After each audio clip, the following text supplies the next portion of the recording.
the difference between us doing our homework and having the best paint we have, so it breaks on the guy instead of bounces, is the difference between us winning 1 point, which is winning one match, which is winning the event. Archie releasing now, going to the center 50, going through. Goes through it. It goes through kind of at a pretty good time. He goes right into Billy's gun, but he does take out Colt. Blake Yarber fills it. He basically has to hope that these guys find a way to do it, that the 3 go against the 5, and they make it happen. Because if Dynasty puts 2 on to score 2 points in 50 seconds, we just haven't even seen anything close to that. I love that Jesse Stevens is going to try to go win this point. Unfortunately, I don't. Him and Billy are going to go. I love that they're trying. It's the only thing you can do, and I respect him for it. Be careful. Got to be careful not to get a major. So the point going to be conceded as the referee was going in to check out Harrison, but after those bodies launched, Ryan Brand didn't really have time to let the dust settle to see if Harrison was going to get a major.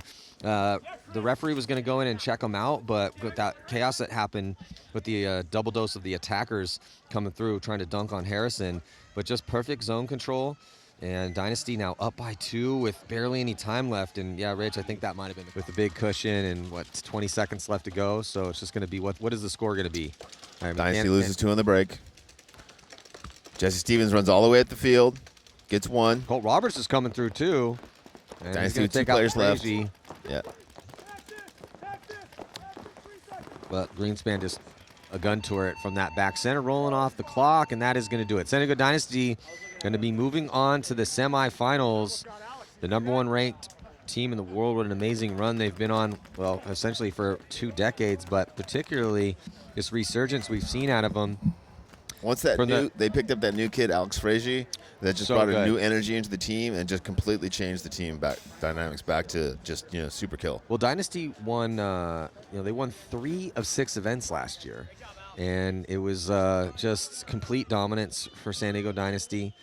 And yeah, they got some smiles all the way around. There's Chris Shear, the new pickup coming over from Revo, and they also got Harrison Fry on the team. They did lose Dalton to Impact, but it's kind of hard to say no when Dynasty gives you a call and said, hey, we'd like to pick you up. Let's do it. So it's that call that everybody wants. They're feeling good. They got a little revenge here against San Antonio X Factor. And unfortunately for X Factor, Dynasty's been a little bit of their kryptonite.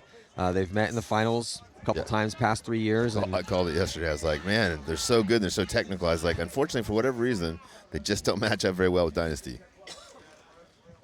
See how Heat reacts to this. They're kind of looking back and forth like, okay, we lost Chad. Now, do we want to make a move right now? They filled the corner. Yeah, they filled the corner. They're switching their guns. Oh, and they're going to lose Sam Monville. Wow, this game is just tilted. Oh, Damage loses a player now. 4-on-3 advantage for Damage, but the advantage is definitely on Damage now.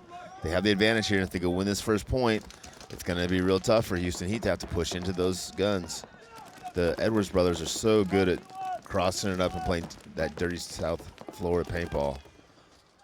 That's Agent Smith now into the 50 snake. Well, Damage turning the tables on their strategy here. They're going to go offense with the body advantage and taking ground snake side to get into the 50. Break here on your screen with Agent Smith. They've also moved up into D3 and feeling no pressure from that position. Jacob Edwards has just been rolling his gun from that spot. Yeah, I love that when people go to those Doritos and they don't get the pressure and they take advantage of that and stand up. Oh, Tyler Harmon getting diced up over here, snake side. Only 2 Houston Heat players left alive. Ronnie Dizon, Fedorov, both on the Dorito side of the field. Fedorov in the small Dorito. Ronnie Dizon gunfighting from the wing. Tampa Bay Damage with 3 players left. 4 players left, so 4-on-1. Tampa Bay Damage winning this first point. Hometown boys looking good. 60 seconds to go. They need to start pushing forward. They only have one to worry about.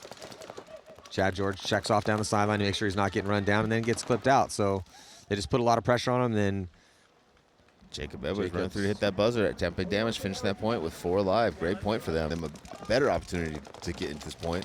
Sam going all the way Sam forward gets now. Caught, and he gets shot too, and he went 3. He took a couple steps with that shot on his forearm, so he's lucky he didn't get a penalty there. 5-on-2 advantage for Tampa Bay Damage. Fedorov's trying to get outside, gets caught. Houston Heat has played their last point of this first event of the season.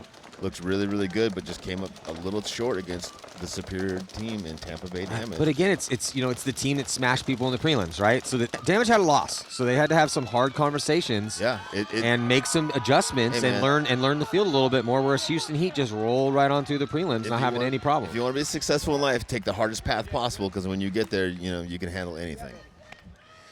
Yeah.